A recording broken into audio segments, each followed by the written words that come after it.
Nnamdi Kanu summarizes the problem of the Southeast. Nnamdi Kanu is an offshoot of the Nigerian Civil War. He represents the unfinished process. He represents the desire of our people to actualize their dreams. He represents the industry Okpara put forward that the Civil War extinguished and nobody was able to resume it anymore.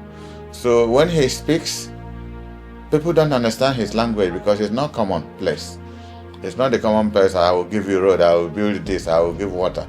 Because he's so fundamental about his approach.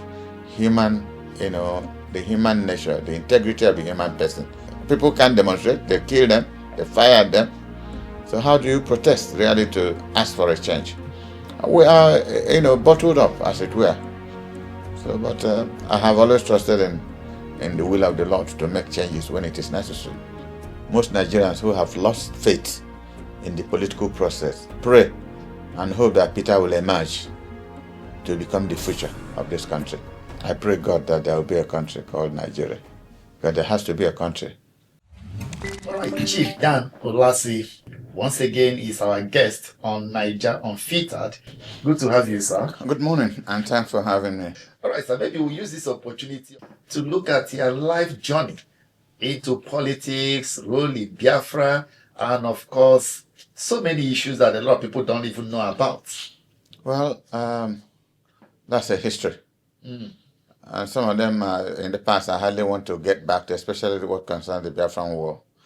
I just finished high school in 1966 and then was teaching at the Queen of the Rosary Secondary School at Nsukka after my high school, and then went to the university. That was before then. Well, in 1966, after my high school, I was teaching, like I said, and suddenly the crisis started. After the pogrom in the north and the killing of Ironsi in Ibadan, and every aspect of peaceful negotiations they were doing between Ojukwu and Gowon collapsed.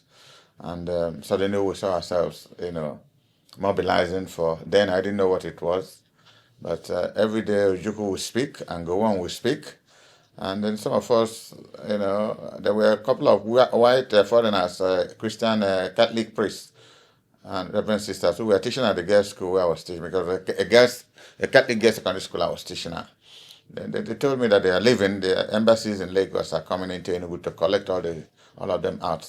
But if I have to live in this country, that I should enter the military early enough, that a time will come.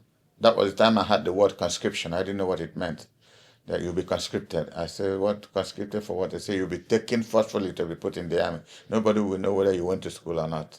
And at all levels, you're a graduate, you all be, private soldiers and all that. That's how I was part of the first officers that were trained in Biafra for 2.5 months. And my number then was B/0009. So the 9th person who was commissioned in Biafra Army. And that's how the revolution started. 2.5 years, the rest is history. Whether there was a victim, a vanquished or victor, it's a matter of history to determine. From what is happening in Nigeria today, respect to the eastern part of this country, there was a victor and there was a vanquished. So how did you get into politics? Well, like I said, after my graduation, I taught a little while at the Institute of Management and Technology in Enugu. I opened the Department of Basic and Industrial Science. And from there, I was watching my friend Jim Mobodo. It was, every day we'll go to a party, a function somewhere. And he said he was interested in being governor. I asked him one day, why do you want to go and soil your hands in all that? The time M.I. Okpara functioned, that they had a purpose. And look at what he did in Eastern Nigeria. What I'm seeing now with the military, there's no purpose, just to cannibalize the whole process. He said, well, but somebody can change it. And I've never forgotten that. He said, we can't give up because somebody else was bad. Go there and make a difference. That was what motivated me when Jim was the governor of Anambra State under NPP, with Zik as their candidate. Unfortunately, I didn't find it revolutionary enough. So myself, late S.G. Koku, late Uche Chukwumerije, we all joined Nnamdi Kanu in People's Redemption Party. We thought we could change Nigeria overnight. That was when we knew how complicated and complex this country it was and is still today. That's why nothing has changed, because nobody wants the status quo to be changed.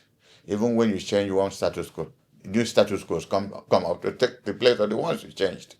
So Nigeria is a systemic problem, but we can't give up. We continue. If anybody has a voice, use your voice for change. I believe that someday people will listen and start at least attempting to make some difference. Fundamental basic needs of society: water, light, good roads. How much does it cost? Because many individuals have billions of naira and dollars in their private account, local and overseas. And you wonder, are they human beings? Do they ever visit their villages to see how poor? All over Nigeria, there's no difference between a poor man in Borno State and a poor man in Calabar or Enugu or some other place. You would have expected most of them who are Christians and Muslims, using every day, Muslims pray 5 times a day, knocking their head on the ground. Christians wake up in the morning, praise God and do this and do that, and yet they don't remember the only way you can compliment what you say to God is to do good to the common people. You remember when, I didn't know whom it was that asked Jesus, what is it that he's not doing well, or what he has been doing something. Jesus answered, if you do this to any of this. No, somebody asked him, when was it that I met you and I didn't give you dress, I didn't give you water, I didn't give you food? I said, if you did that to any one of these, you did it to me. And that's one aspect of the Bible I have never forgotten. That when you do good to the poor, you're doing it for God, and you're doing it for yourself too. You take the glory, take the honor, you take the thanksgiving. So I believe we'll have level of leaders who will start thinking about the interests of the common man, because up to now I don't see it.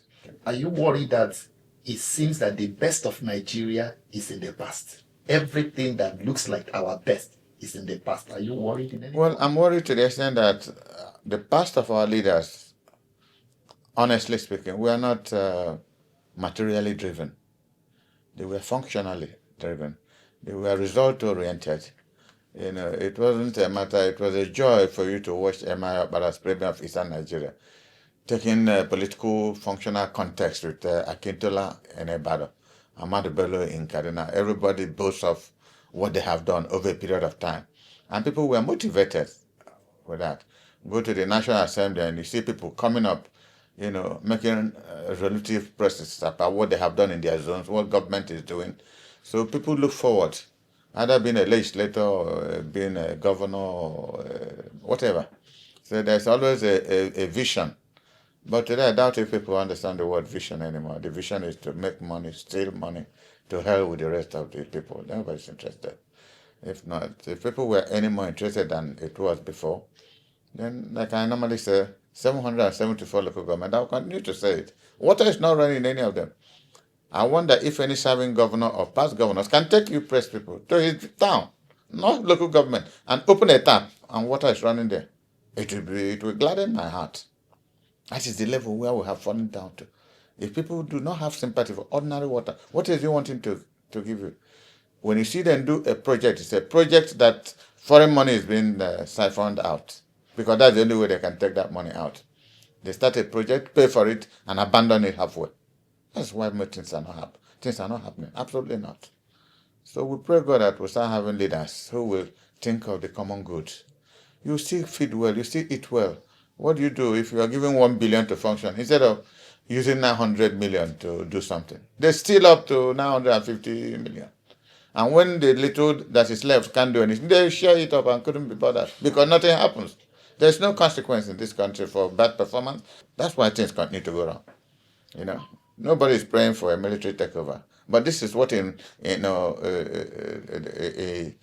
influences that kind of thinking process.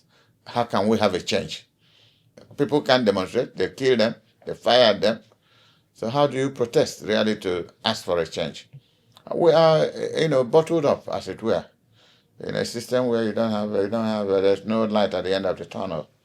So, but I have always trusted in the will of the Lord to make changes when it is necessary. And I think this is the time it is necessary. But how those changes will come, it will be imaginative for me to start saying I'm not in government. The much I can do when I have this privilege of some of you intervene me, you just use your voice to ask them how much money is enough money. How much do you steal to take care of your family? Your families, your extended family, your children, your ones unborn. That is what they are packing money for. And foolishly, some of the time they steal this money, put it in Swiss banks, in names unnumbered, accounts unnumbered. So when they die, the Swiss government takes over. That's why Swiss government, without all anything, is the richest country in the world as per capita. Because a lot of money is emptied into their country and you can't take it out. You know, so it's a pity. But, All right, let's go to Nnamdi Kanu. We've yeah. had this back and forth trial, back and forth movement. Today is this, tomorrow is this. What exactly do you think is this problem of forth and back? Nnamdi argues that he has no case. The government says he has a case. So, how do we come out of this conundrum? The summary of Nnamdi Kanu summarizes the problem of the Southeast. I don't want to use the word Igbos because there are non-Igbos also living in some parts of the Southeast. His case is that of a reflective instinct towards self-preservation. How do we, make it possible for our people to survive? And for our people to survive, it is if you survive, I survive. That's collective self-preservation, which other parts of the country are not interested in it. Nnamdi Kanu is an offshoot of the Nigerian Civil War. He represents the unfinished process. He represents the desire of our people to actualize their dreams. He represents the industry Barak put forward that the Civil War extinguished and nobody was able to resume it anymore. So when he speaks, people don't understand his language because it's not commonplace. It's not the commonplace, I will give you road, I will build this, I will give water. Because he's so fundamental about his approach. The human nature, the integrity of the human person, the dignity of the human person. It's not just a matter of about, giving food and water and this, but the individual requires some respect, some honor. And it's a concept that is not commonplace in the country called Nigeria. So that's why he's in trouble. And since then, unfortunately, he had the misfortune to be captured in Kenya. And 4 years down the road, that's where we are. Okay, so the case they are charging him for, what is the maximum imprisonment term for it if he has spent about that number of years in jail, It shows you the injustice. You're trying to correct somebody using, that kind of process, to correct whatever it is you want to correct. What did Nnamdi Kanu do? He wants freedom for his people. He's saying that you want freedom for your people. Is it treasonable? I don't think it's treasonable. You have a right under the Constitution of Nigeria to air your views, and airing your views will be reflective of what those views represent. The interest of your people becomes a personal journey for you. Achievement of those interests is a personal journey for you. So what is it wrong? Is it the way he says it that they are not, they are worried about? The talks of freedom. What is freedom? The ability to be yourself, to exercise yourself, to answer your name, answer your father's name. What is the summary of freedom? Wake up in the morning and say, I want to go to Lagos, and nobody stops you. I want to go to anywhere, nobody stops you. That's freedom. To associate and not to associate with anybody, that's your freedom. But some parts of this country, they determine what that your freedom is going to be. That's the summary of Nnamdi Kanu's problem. The rest of the country want to determine for us what our vision will be. Maybe aligning it to what a French philosopher Voltaire said, he says injustice leads to independence. I will likely to see it in this light, that the injustice of today might eventually lead to the independence of the people so subdued. Because if people protest about it, if you remain docile, injustice will not fight for itself. That is in fact, that's what Nnamdi Kanu is doing. The French philosopher, that theory has been there for a long time. But the French people also fought in the French Revolution to be free. People have to pay the supreme sacrifice. That's what is going on. How you pay it depends on how you started, your own revolution, how you started, protesting, what process it is, just speech making or protesting on the streets or television discussion or, a variety of ways you can motivate your people to be able to achieve, an honest, purpose for their survival. Let's go to your party. What's happening to the PDP? There are currently 2 court orders from Court of Concurrent Jurisdiction. One saying go ahead, one saying don't go ahead. Well, it's unfortunate. Like I said in an interview a few days ago, when I see myself as part of the founding, members of the party, I didn't know it is what will eclipse again in my living memory. So it is very painful. You can see how painful it is for me. And when people like Alex Ekwemo, who suffer so much, for those persons not alive. So how many people do we consult? We've been talking with a couple of friends, Jerry Ghana and some others, and we're thinking what to do. But whether the party can come back together, see, once there's a major split like this, it's difficult. This group suspends this group, the other one counters the suspension by giving their own suspension. So the loggerhead is no more a political loggerhead. It's like a war front, because you don't see anything good in anybody anymore, only yourself. And once political crisis reaches that stage, then it is almost irreconcilable and becomes irreversible too. So, but like I said, normally I don't give hope. We're meeting again tomorrow, Friday, to look at which way. That's the only thing I can say for now. Maybe in future we'll discuss about it, knowing again what development that will come out of this split that has just happened. But just to put it mildly, Nigerians feel that the party is causing a lot of nuisance and wondering whether they are not tired of their endless crisis. Well, it's unfortunate. That's what poor leadership brings about. You don't manufacture leadership on the streets. People have to exhibit the, innate qualities. And it's only when you give them a position that you see those qualities playing out. You can't stoke out what you don't have, So the quality of going to school is not about, it doesn't make you a leader. You can win an election, you can be a governor. That doesn't make it. Is what you do with that office you hold that makes you a leader. You become a governor, running siren on the highest way.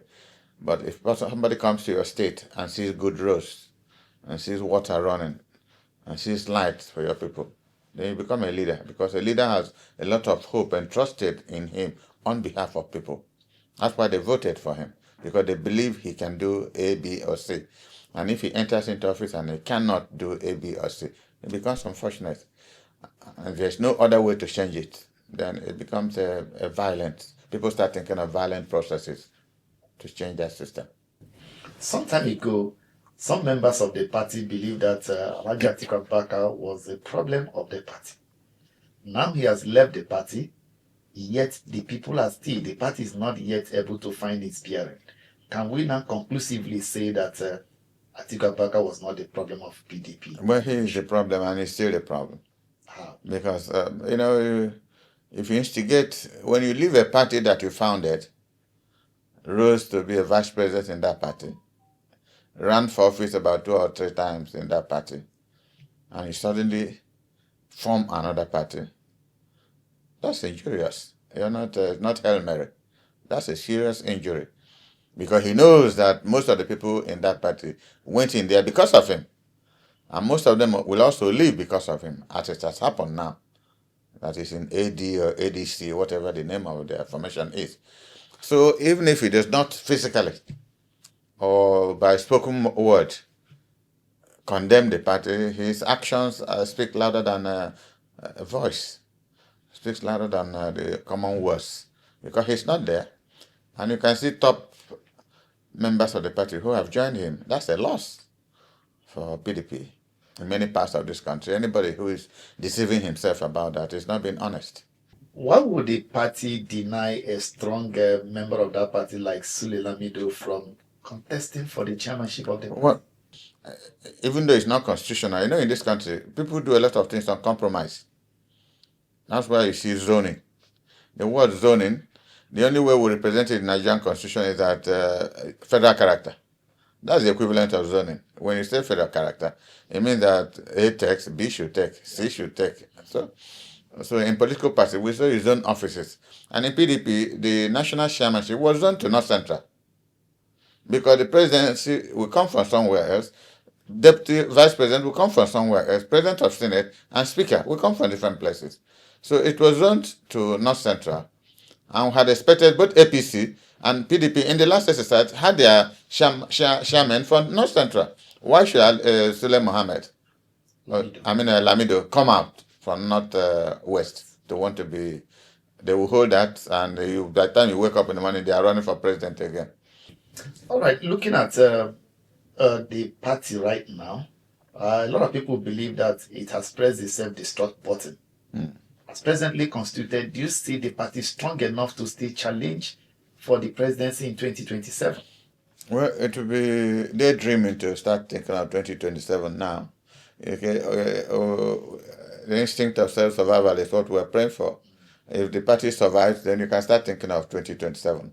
So between now and next year, a lot of things will happen. It's either it survives by the two now factions, that's what it is.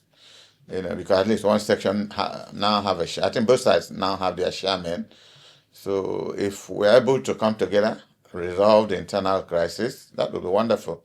If not, it's a morning breakfast for President Tinubu, because whatever serious effort he would have made to be in office, he can afford his new home. I thought Nigeria is in a place called Paris, so he can afford to go there and start running the affairs of our country from Paris. I couldn't be bothered either way. So it's unfortunate, but if I tell you that I have any good hope of the two sides coming together, it could happen. It could be magical. It could be miraculous. But the people I'm looking at is difficult because once serious negative positions are taken, you don't see the room for compromise. But like I said, we'll start talking tomorrow. The other side, they're also meeting. I don't want to refer to them to the other side because I don't belong to any side. I have spoken with all the sides yesterday. But if the other side invite me to a meeting, they didn't invite me. One side has invited me, and I said, instead of going back to Enugu today, I'm staying to attend their meeting and ask questions. And from there, we see the word is, the phrase is the way forward. Where are we going from here? And if you don't attend the meeting, you can't offer an opinion on the way forward. So if the other side invites me to, I'll attend and ask them, what is the way forward? And from such meetings, you will know whether actually there are external factors helping to do what is happening in PDP. I don't want to be stupid enough to believe that somebody in his party, if he makes me to destroy my party, then I'm the foolish person. I'm not the person. I'll be this idiot. If you're asked to burn down your house and you burn it, you say, it's Chief Ulasi who told you to do that. You must be very stupid. So if people in APC will use some elements in our party to do that, then that shows that we don't have leaders in PDP. That's the unfortunate summary you can make. Well, the PDP has lost substantial goodwill with the collapse of its structure in Enugu, in Delta, in Akwa Ibom, and now Bayelsa. As presently constituted with all these heavy blow to the PDP, what are the chances that it can still make an impact in the South? Because the way things are looking now, it seems as if it's a divide and rule tactics, that the APC is grabbing the South and the PDP is holding to the North. Well, there is presently speaking, in terms of governance or government, there is no PDP in the South, East and South. Apart from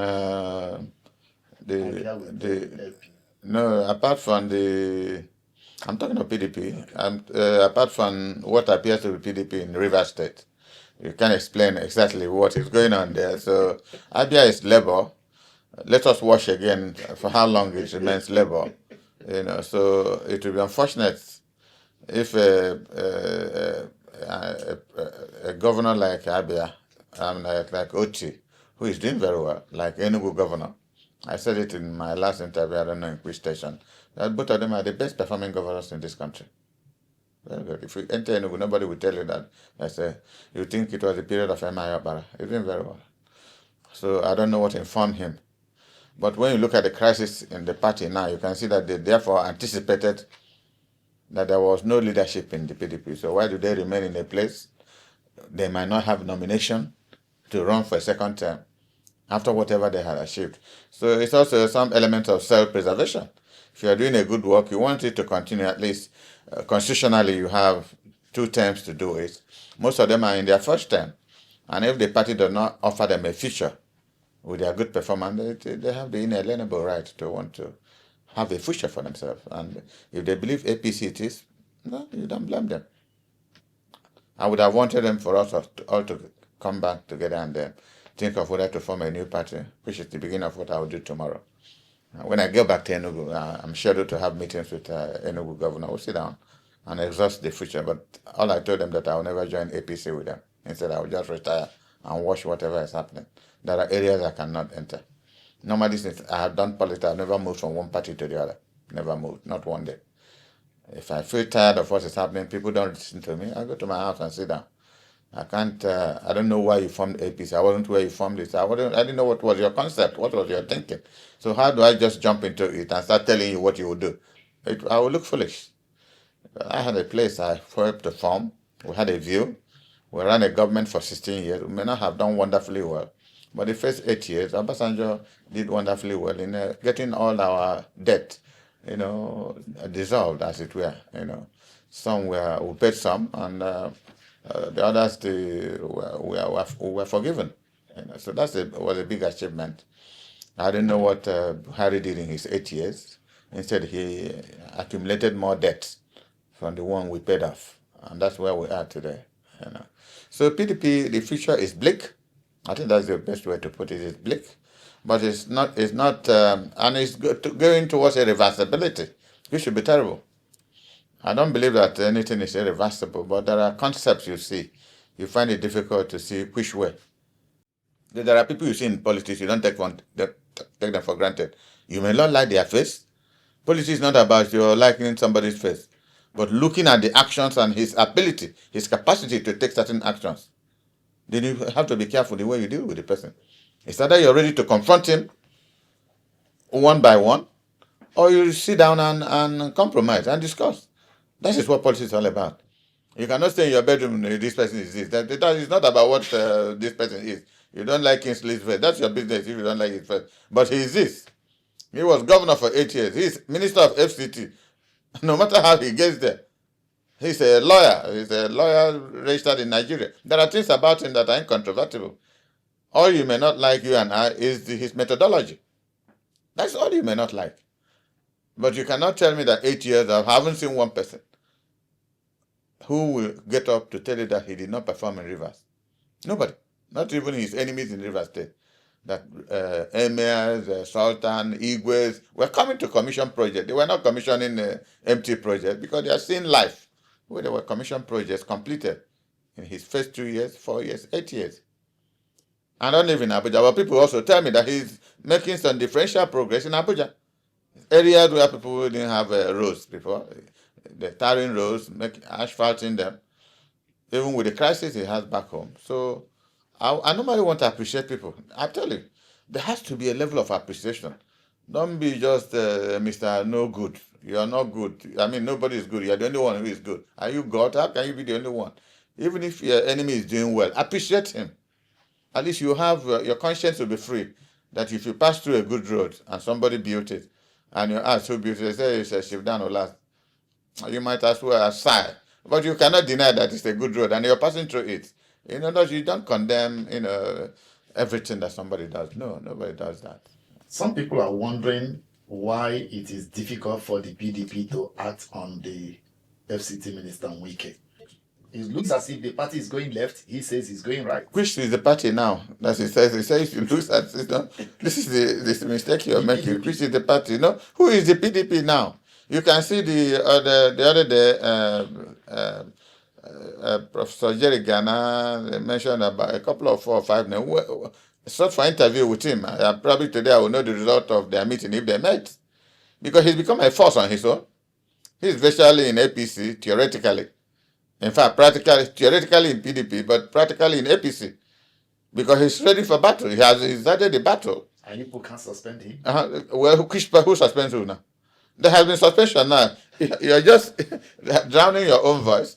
The other side, Damagun suspended one side, and the other side suspended Damagun. And it is believed that the other side is pro APC, whatever, whomsoever they are pro to, and the other one is pro Wike.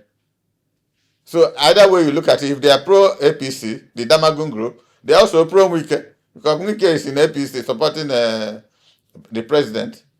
And if the other side, the national secretary side, is supporting Wike, so it means again at the end of the day that the two sides are supporting one person. And it looks ridiculous to me why they are fighting in the first place. This is part of the questions I'll be asking tomorrow. Where are the loyalties? Because it has to be fundamental. Where are the loyalties? Is it to the people? If to the people, how? Find out our governors, if whatever number that is still remaining, if by tomorrow most of them will not have gone. And like I said in my interview, I think it was on AIT, I said, if the governors were functional, they are the people who would have started this recovery. Calling a meeting, because they had tremendous authority.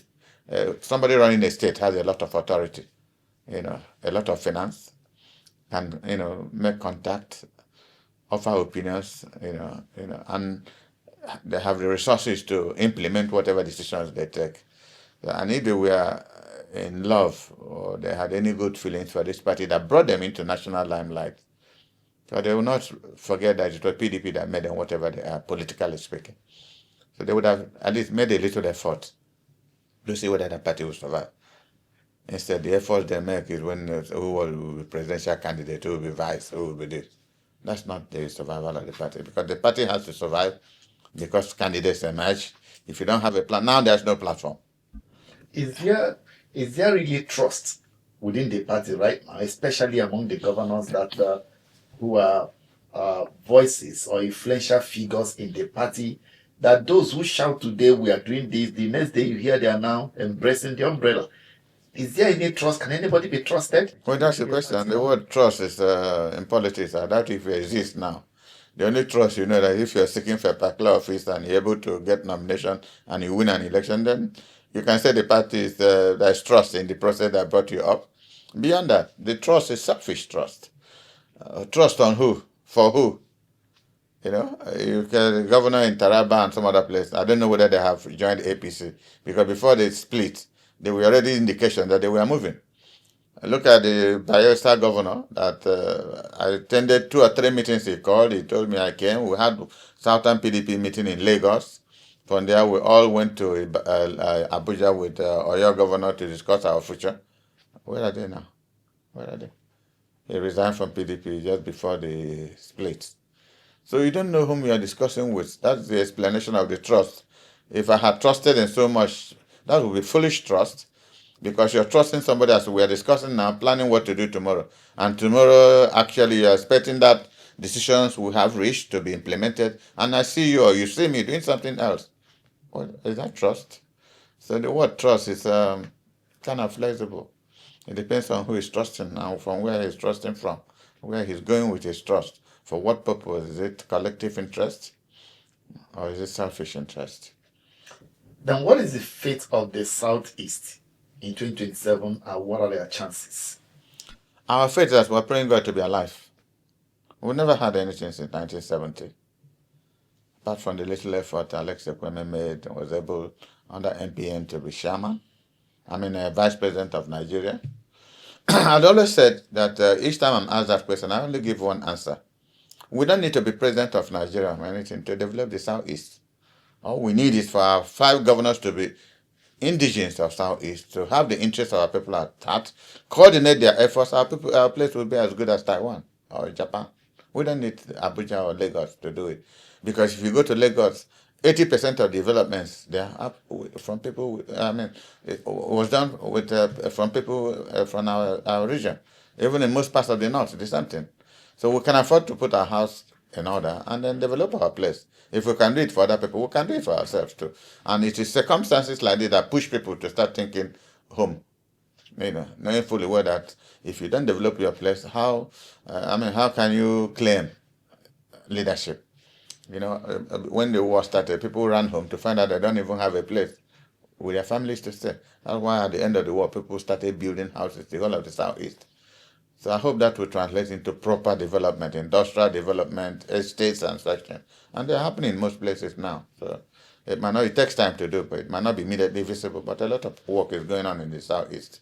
In the light of what you are saying now, where does he leave P2B? Does he still have a chance to contest? Well, if there is a Nigeria, he will contest.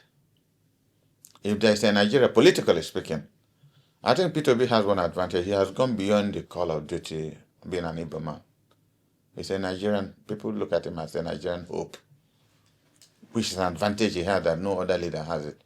It's a Nigerian hope. Those who don't trust President Tinubu, most of them trust P2B. They believe he can make a change. Again, that is, thank God you use the word trust. That is where trust becomes valuable, becomes something you can look forward to. Most Nigerians who have lost faith in the political process pray and hope that Peter will emerge to become the future of this country. That is genuine trust. If somebody can lay his future, himself, his family, and give it to one man, that's a lot of trust. And I believe that he cannot abuse it. He will not disappoint if God gives him the opportunity to be president of this country, if there is still a country. Why do you say there's still a country? Yes, you can remain in a place without it, and it's not a country. Once you balkanize a place, it's not a country. Because I don't know what is coming up from the north. A lot of meetings are holding on in different parts of the north. Nobody knows what is going to come up. So we're in a dilemma. The dilemma is the kind of situation that happened in the morning. You hear Ojukwu make a big speech. In the evening, Gowon replies him. And we continued this for about 2.5 months I think it was up to 2 years from the coup of 66. A few months, and then the civil war started. To the ordinary person on the street, you'll be excited. Ojukwu is going to speak in the evening. He speaks very well. You listen. The next morning, go on with this, I will crush this, I will do this. We didn't know crushing meant that people would die. Until the civil war started, and people started dying, and we saw the meaning of speaking English in the morning. So again, you can see the trouble rearing its head again. There's crisis in the politics. So if it's not from the military, it is even more dangerous if it's coming from the civilians who are supposed to be the stabilizing factors in the politics. You can start a revolution by voice. What you say in your mouth could be destructive, could raise hatred, mistrust.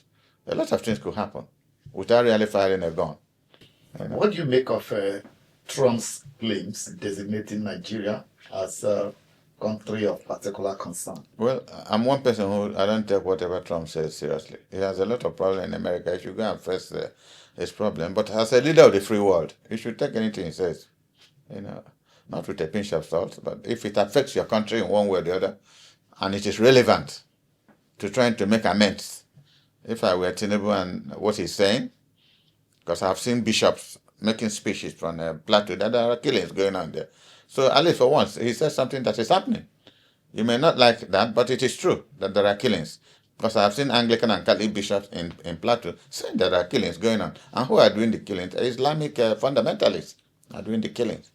So I don't think Trump has gone far from the truth, considering what he used to do in the past. Everything for Trump is political. Could use anything for politics. But in the Nigerian situation, he doesn't need to gain anything now. But he said the truth.